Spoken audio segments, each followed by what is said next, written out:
সমগ্ৰ বিশ্ব থাইলেণ্ড আৰু ম্যানমাৰত ধ্বংসস্তূপৰ মাজত এতিয়াও ওলাই আছে মৃতদেহ চৌদিশে মৃত্যুৰ কিৰিলি চৌদিশে মৃত্যুৰ বিভীষিকা 7.7 প্ৰাবল্যৰ ভূমিকম্প আৰু 6.4 প্ৰাবল্যৰ ভূমিকম্প 10 মিনিটৰ ব্যৱধানত অহা দুটা ভূমিকম্পই তছনছ কৰি গ'ল ম্যানমাৰ আৰু থাইলেণ্ড প্ৰায় 3 সহস্ৰাধিক লোকৰ মৃতকৰ সংখ্যা এতিয়াও বাঢ়ি আছে এই ভূমিকম্পক লৈ অজান আতংক অব্যাহত আছে চৌদিশে যোৱা সপ্তাহত অহা সেই ভূমিকম্পৰ জোকাৰণি অনুভূত হয় ভাৰততো অসমত ৰাজ্যবাসী আতংকিত হৈ পৰে ভূমিকম্পৰ জোকাৰণি অনুভূত কৰি চুবুৰীয়া চীন বাংলাদেশ ভাৰত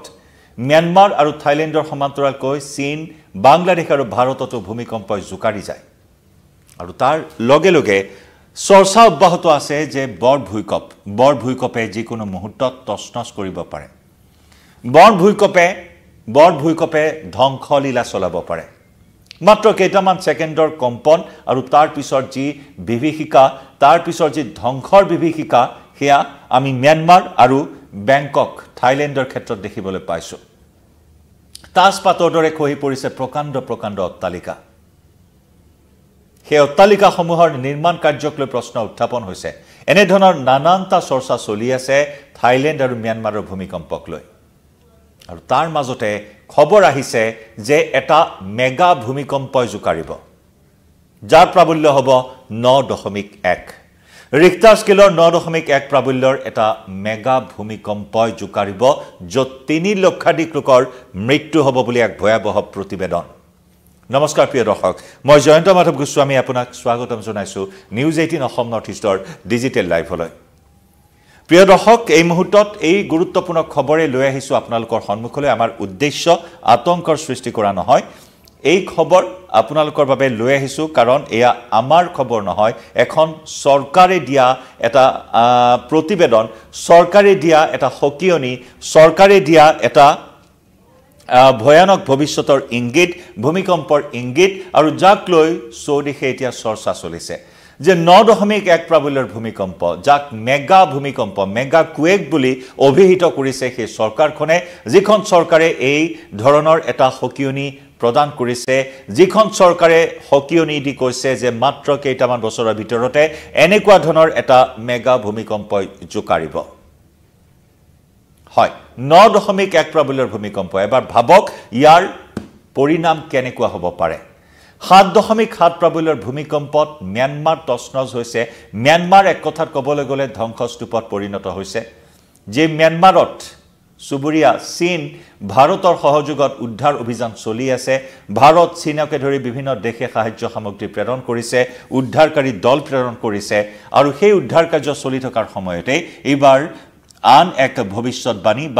ভৱিষ্যৎবাণী আসলতে নহয় ভূমিকম্পৰ ভৱিষ্যৎবাণী কৰিব পৰা নাযায় কিন্তু সমান্তৰালকৈ কিছু আশংকা ব্যক্ত কৰা হয় সাৱধানতা অৱলম্বন কৰাৰ বাবে কিছু আগজাননী কৰা হয় সমান্তৰালকৈ ভূমিকম্পৰ এই ধৰণৰ ভূমিকম্প প্ৰবণ অঞ্চলসমূহত বিশেষকৈ এই ধৰণৰ সতৰ্কবাণী সময়ে বা হকিয়নি বাৰ্তা প্ৰেৰণ কৰা হয় বিভিন্ন ধৰণৰ অধ্যয়ন বিভিন্ন ধৰণৰ গৱেষণা চলি আছে আৰু তাৰ মাজতে এখন চৰকাৰৰ এই প্ৰতিবেদনে এই মুহূৰ্তত এক কথাত ক'বলৈ গ'লে তুলপাৰ লগাইছে ৰাজ্যৰ মাজত আতংক স্বাভাৱিকতে বৃদ্ধি পাব কাৰণ ভূমিকম্পৰ নামটোৱে এক আতংক ভূমিকম্প হ'লে ৰাইজ যথেষ্ট আতংকিত হৈ পৰে হেয়া সৰু ভূমিকম্পই হওক বা বৰ ভূমিকম্পই হওক এইবাৰ 9.1 প্ৰাবল্যৰ ভূমিকম্প যি নেকি মেগা কুৱেক বুলি অভিহিত কৰা হৈছে সেই প্ৰতিবেদনখনত আৰু এই চাঞ্চল্যকৰ আৰু ভয় লগা প্ৰতিবেদনখন প্ৰকাশ কৰিছে প্ৰিয় দৰ্শক জাপানে প্ৰকাশ কৰিছে জাপান চৰকাৰে প্ৰকাশ কৰিছে এই চাঞ্চল্যকৰ তথা এই ভয় লগা প্ৰতিবেদন য'ত কোৱা হৈছে 9.1 প্ৰাবল্যৰ ভূমিকম্পই কেইবছৰমানৰ ভিতৰতে দেশখনত জোকাৰণিৰ সৃষ্টি কৰিব পাৰে যাৰ প্ৰাবল্য 9.1 ৰিক্টাৰ স্কেলৰ 9.1 এই প্ৰাবল্যক চৰকাৰে ইতিমধ্যে মেগা কুৱেক বুলি অভিহিত কৰিছে য'ত নেকি 3 লাখ লোকে প্ৰাণ হেৰুৱাৰ 3 লক্ষাধিক লোকে প্ৰাণ হেৰুৱাব বুলিও এই মুহূৰ্তত প্ৰতিবেদনখনত উল্লেখ কৰা হৈছে আৰু সমান্তৰালকৈ 1.81 ট্ৰিলিয়ন মাৰ্কিন ডলাৰৰ সম্পত্তি বিনষ্ট হ'ব এই ভূমিকম্পত 1.81 ট্ৰিলিয়ন মাৰ্কিন ডলাৰ প্ৰায় 18,100 কোটি ভাৰতীয় হিচাপত যদি চোৱা হয় 18,100 কোটিৰ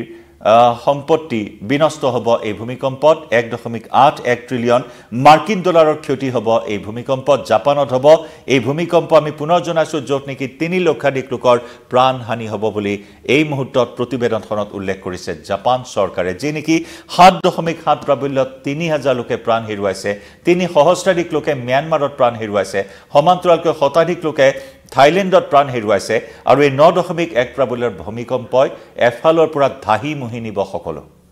এই ভৱিষ্যতবাণী বা এই ধৰণৰ প্ৰতিবেদনত এই হকিয়নিৰ কথা উল্লেখ কৰিছে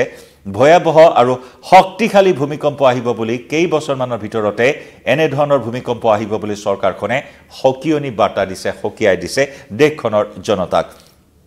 উল্লেখযোগ্য যে এই ভূমিকম্পৰ ফলত বিশেষকৈ জাপানৰ প্ৰশান্ত মহাসাগৰীয় উপকূলৱৰ্তী এলেকাত বিস্তৰ ক্ষতি সাধন হ'ব বুলি উল্লেখ কৰা হৈছে এই ভূমিকম্পৰ ফলত আমি পুনৰ জনাইছো জাপানত 3 লক্ষাধিক লোকৰ প্ৰাণহানিৰ লগতে 1.81 ট্ৰিলিয়ন মাৰ্কিন ডলাৰৰ ক্ষতি হ'ব বুলি কোৱা হৈছে জাপান চৰকাৰৰ NHK ৱৰ্ল্ডৰ দ্বাৰা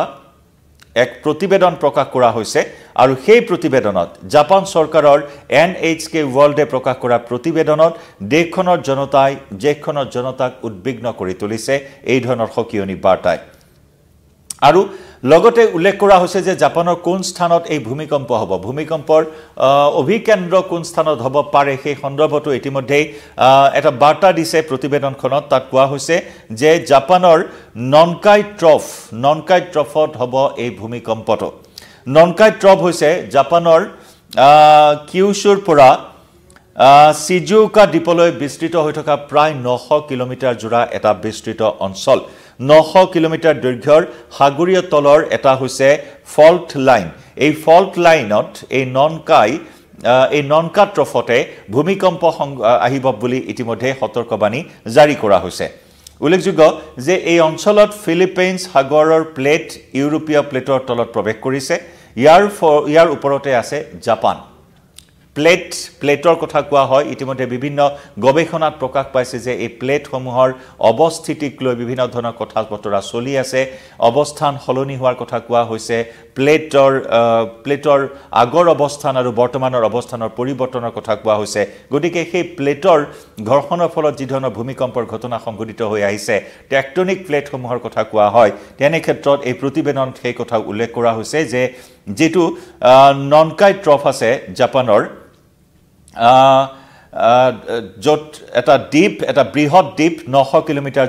জোৰা দ্বীপ এই দ্বীপৰ তলৰ যেটো ফল্ট লাইন এই ফল্ট লাইনৰ এই অঞ্চলত ফিলিপাইন সাগৰ প্লেট ইউৰোপীয় প্লেটৰ তলত প্ৰৱেশ কৰিছে আৰু ইয়াৰ ওপৰতে জাপান অৱস্থিত গতিকে এই প্লেট সংযোগী স্থানতে যিকোনো মুহূৰ্তত এই ধৰণৰ মেগা ভূমিকম্প আহিব বুলি প্ৰতিবেদনখনত প্ৰকাশ কৰা হৈছে যাৰ ৰিক্টাৰ স্কেলৰ প্ৰাবল্য হ'ব 9.1 এই আশংকা কৰা হৈছে প্ৰতিবেদনত 9.1 প্ৰাবল্যৰ ভূমিকম্প আহিলে জাপানৰ বিস্তীৰ্ণ অঞ্চল ধ্বংসপ্ৰাপ্ত হোৱাটো নিশ্চিত বুলি কোৱা হৈছে লগতে বৃহৎ সুনামি অহাৰ কথা কোৱা হৈছে জাপানৰ সুনামিৰ বিভীষিকা কাৰো মনৰ পৰা হয়তো আতৰা নাই সেই বিভীষিকাময় দিন জাপানৰ সুনামি 2004 চনৰ সেই সুনামিয়ে সমগ্ৰ বিশ্ব জোকাৰি গৈছিল সেই ভয়ানক সুনামিৰ পুনৰাবৃত্তি হ'ব বুলি আশংকা কৰা হৈছে এই 9.1 প্ৰাবল্যৰ মেগা ভূমিকম্পৰ সমান্তৰালকৈ কাৰণ ভূমিকম্প আহিলে সুনামিৰ আগজাননী জাৰি কৰা হয় গতিকে জাপানত পুনৰ সেই ভয়াবহ সুনামিৰো আশংকা প্ৰকাশ কৰিছে লগতে বিশেষজ্ঞসকলে প্ৰকাশ কৰিছে যে নানকাই ট্ৰফত প্ৰতি 100 বা 200 বছৰৰ মূৰে এনে ধৰণৰ বৰ ভূমিকম্পৰ ঘটনা সংঘটিত হৈ আহিছে উল্লেখযোগ্য যে 1946 চনত শিকোকু উপকূলত অহা অন্তিমটো মেগা ভূমিকম্পৰ প্ৰাবল্য আছিল 8 প্ৰাবল্যৰ এটা ভূমিকম্পই 1946 চনত জোকাৰি গৈছিল জাপানৰ শিকোকু উপকূল গতিকে অহা কেইবছৰমানৰ ভিতৰত অৰ্থাৎ 100-200 বছৰৰ মূৰে ভূমিকম্প হয় বুলি কোৱা হৈছে বিশেষজ্ঞসকলৰ মতামত এয়া গতিকে সেই হিচাপত আৰু কেইবছৰমানৰ ভিতৰতে এই অঞ্চলত এটা মেগা ভূমিকম্প অহাটো প্ৰায় নিশ্চিত বুলি দাবী কৰিছে বিশেষজ্ঞসকলে গৱেষকসকলে য'ত নেকি য'ত নেকি ফিলিপাইন সাগৰ প্লেট আৰু ইউৰেছিয়া ক্ষমা কৰিব ইউৰেছিয়া প্লেট ইউৰোপীয় নহয় ইউৰেছিয়া ফিলিপাইন সাগৰ প্লেট ইউৰেছিয়া প্লেটৰ তলত প্ৰৱেশ কৰিছে আৰু এই ফিলিপাইন সাগৰ ইউৰেছিয়া প্লেটৰ তলত প্ৰৱেশ কৰা যিকোনো মুহূৰ্তত এই প্লেটত ভূমিকম্প অহাৰ আগজাননী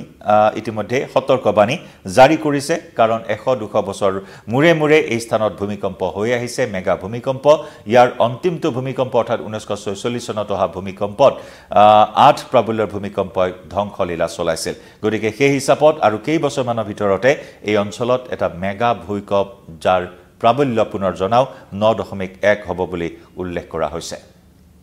এই মুহূৰ্তত এই বিষয়টোৰ পৰা বিদায় লম কিভাৱে এনেকুৱা বিষয়ক লৈ আপোনাৰ মতামত জনাব পাৰে কমেন্ট সেকশনত কাৰণ কোৱা হয় ভূমিকম্পৰ আগজাননী বা ভৱিষ্যতবাণী কৰিব পৰা নাযায় কিন্তু তাৰ পিছতো জাপান চৰকাৰৰ এই ধৰণৰ